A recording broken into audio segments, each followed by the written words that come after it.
Live from our 7 Tasmania studios, your nightly news with Joe Palmer begins now. Good evening, everyone. A father of 2 has died after a late-night motorbike ride went tragically wrong.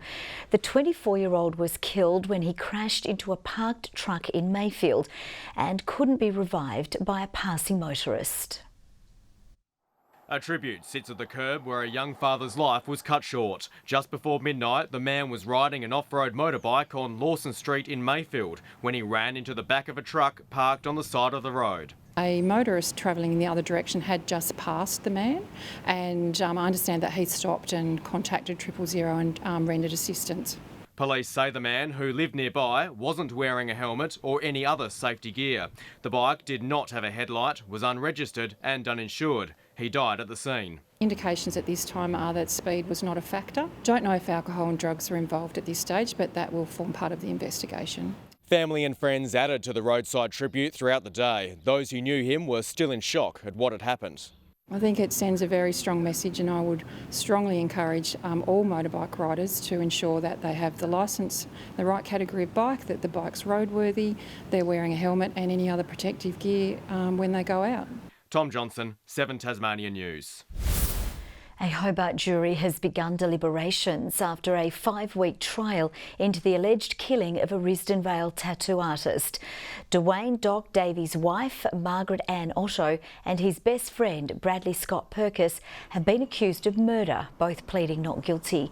The jury was sent out to deliberate this afternoon after Chief Justice Alan Blow finished his evidence summary.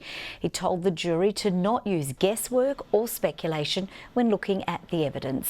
The jury will reconvene on Monday to continue deliberations. A 4th person charged over the alleged murder of Jared Lee Turner has today pleaded not guilty. Alani Macchioli appeared in the Hobart Magistrates Court by video link. The 22-year-old's body was found on Colebrook Road in Richmond in April with a gunshot wound to the head. Mr Macchioli is now expected to appear in the Hobart Supreme Court in February. A 29-year-old man has been charged in relation to an alleged armed robbery of a Bridgewater business this morning. Police were called to the Priceline pharmacy just before 10 a.m. They allege a man entered the shop and demanded money from a staff member. The Bridgewater man will appear in an out-of-hours session at the Hobart Magistrates Court. 2 gates protecting a vulnerable penguin colony have been stolen. The gates were on a fence surrounding Doctors Rocks at Wynyard, where 42 penguins were killed in a dog attack last month. Parks and Wildlife say the theft is extremely disappointing and exposes the colony to further attacks. A barrier mesh has been installed as a temporary fix. The Prime Minister has used a trip to Tasmania today to officially open the 100th Burnie show. Scott Morrison was given a special tour of the New Look event ahead of his address to the Liberal Party faithful in Devonport this weekend.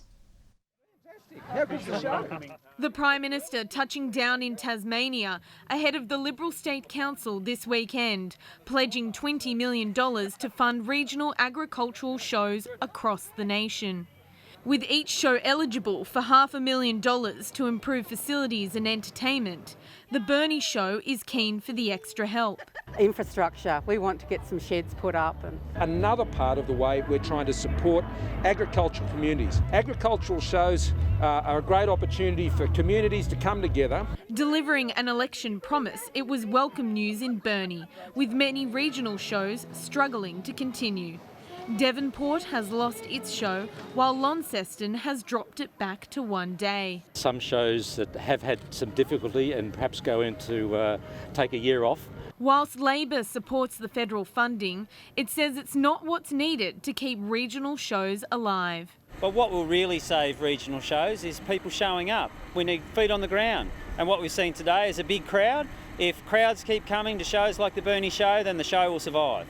In its 100th year, the Burnie show is settling into its new home at the Agriplex, allowing it to expand. But it hasn't been without its challenges. Lots of challenges because there's no buildings. 20,000 people are expected to attend the show. The PM will deliver his keynote address at the conference in Devonport tomorrow morning. Elizabeth O'Neill, 7 Tasmania News. Devonport's Southern Wild Distillery has been crowned the 2019 Tasmanian Business of the Year. The Spirit Makers took out the top prize at the Telstra Business Awards in Hobart last night. The team was recognised for its use of locally grown and produced ingredients, on stage thanking those within its own community for their support. Our communities are surrounded by success stories. One of the jobs that we have to do as the leaders in our areas is to actually shine the spotlight on those success stories. Kingston Beach Dental and Crusader Homes and the Bridgewater Police and Citizens Youth Club also took out awards. Animals rescued by the RSPCA will now be transported in comfort and style, with the organisation rolling out its new animal rescue van today. It's hoped the custom-fitted vehicle will help inspectors keep up with growing demand. Sniffing out their new digs. This is the RSPCA's newest vehicle, now on the road to help rescue stray and abandoned animals. Well, we've needed it for a long time. You know, often we go out to inspectorate cases where we might have 80, 130 cats to move, and if we don't have something like this, then we can't move them humanely. The van has been custom fitted with purpose-built cages and a climate-controlled pen to help inspectors on their animal welfare call-outs. We needed to be able to transport animals around the state, and so this is the beginning of our transportation. That is this van with all the built-in cages. Saying it's the next step forward in transitioning to a centralised Tasmanian care centre. Well, the van's air conditioned, so it's temperature controlled, and we can put a number of different species in there really safely and comfortably. A van set to fit all creatures, great and small. Ebony Ablett, 7 Tasmania News. One lucky person and 150 of their closest friends could take home one of the largest prizes in Tasmanian festival history under Mona Foma's latest tourism campaign. The iconic festival launching its Air Mofo competition today, giving away a private return flight to next year's Launceston event on a Boeing 737. To win, competitors now have to track down the purple and yellow Air Mofo party plane hidden somewhere on Mona Foma's online Tasmanian map. 15 new firefighters have joined the ranks of the Tasmania Fire Service, graduating just in time for the upcoming bushfire season. For the trainees, today marked the end of a 4-month development program aimed at preparing them to fight on our front line. Celebrating the end of an intensive 15-week training course, Tasmania's newest firefighters graduating today. It's all about learning new skills and learning to get the theory behind why we do what we do, but then also to be able to practically execute it both here at the Cambridge complex and also out in the community. Spending almost 4 months learning these potentially life-saving skills, preparing the trainees for every scenario. And for the ducks of the course, today's graduation was made even more special, with the latest addition to his family in the audience. I had a baby born 4 weeks into the course,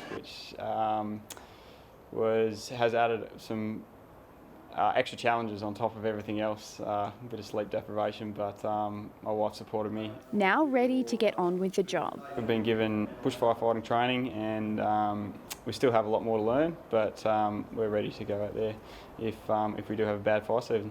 The newest members bolstering numbers to 322 career firefighters, with another course to graduate this year, ahead of what could be a challenging bushfire season. Our recruits are well versed in bush firefighting and trained in that, but as you'd be aware, this recruit course and the next recruit course will actually be out before the peak of the summer season. But for now, celebrations continue. These firefighters joining our front line on Monday. Ebony Ablett, 7 Tasmania News. Aussie Test captain Tim Payne will soon be back playing for Tasmania. Payne has been named for the state's opening Sheffield Shield clash against Western Australia in Perth starting next Thursday. Bowler Lawrence Neil-Smith could make his first-class debut after being chosen in the 13-man squad. Matthew Wade will captain the side. Hobart's Eddie Ockenden is back home ahead of the Hockey 1 League's opening game. The Kookaburra's captain will lead the Tassie Tigers in the new national competition against the Adelaide Fire tomorrow. I'm really confident that we've got a strong team and a really good group, and I think we can do some good things, and we want to start off really well. Ockenden took the role of assistant coach for the state's under-13 team today, which is playing in a national carnival. He's confident the new Hockey One League will help grow the sport. Something that they can strive towards, or they can make the Tasmanian team, they can play in a national comp in the men's and the women's, they can go to the Olympics, you can do all these things. So I think it's really fantastic for kids to be able to see that. You can catch Ockenden in action from 5 p.m. tomorrow at the Tasmanian Hockey Centre. Stuart McSwain is into the 1500 metres semi-final at the World Athletics Championships. McSwain finished 9th in his heat in Doha overnight, enough to see him earn a spot in the semis. It comes after the King Island product made the 5000 metres final earlier in the week. And before we go tonight, the Hyundai Excel isn't usually known for its speed, but the popular model has become one of the hottest rides on the local motor racing scene. Today we caught up with one driver who's joined the club. It's one of Australia's most popular cars, but only a few Hyundai Excels look anything like this. Believe it or not, this 97 model is almost stock standard. It's just been stripped bare with a few safety features installed. Even the engine's original. It slides, it bumps around, and yeah, it's got good brakes, put it that way. Mark Mitchell spends 3 nights a week tinkering under the bonnet in preparation for race day. He's back at Symmons Plains tomorrow for the next championship round. If you know Symmons Plains, you'll go over the hump, and then you've got that sharp left-hander, so you get a lot of congestion in that first left-hander, so anything could happen sort of thing. Get a bit hairy at times. It does, yeah, you have to, that's why you get these little bumps on the car. So why the Hyundai Excel? Well, they're readily available, don't break the bank, and you can even buy in bulk. I actually got 3 cars when I bought this car. I got 2 spare cars as well. The dozen drivers who make up the championship reach speeds of up to 200 kilometres per hour down the Symmons Plains back straight. Luckily for Mark, the odd tangle with another driver doesn't cause him too much pain. Yeah, look, I'm pretty lucky. I've got a panel beater looking after me, so... Good evening. A bit of a drop in temperatures today, some below average by up to 4 degrees. Hobart 15, Launceston the state's warmest with 20, Burnie 18 and Devonport 19 degrees. Showers were scattered over the state, early over the west and south and later over the north. Friendly Beaches 19 degrees today, Low Head and Ouse 17, St Helens 16, Strawn and Flinders Island 15, King Island and Grove 14. We had mid to low level cloud over the state today, with high level cloud clearing the north as the day progressed. Our region, along with Victoria, southern South Australia and parts of New South Wales, had the large cloud band overhead. A low has produced the cloud near WA, more thunderstorm activity over the top end. Tomorrow, a high over Tasmania drifts off to the east, allowing a low with several troughs and cold front attached to move closer from over the bight. More troughs sit over the mainland.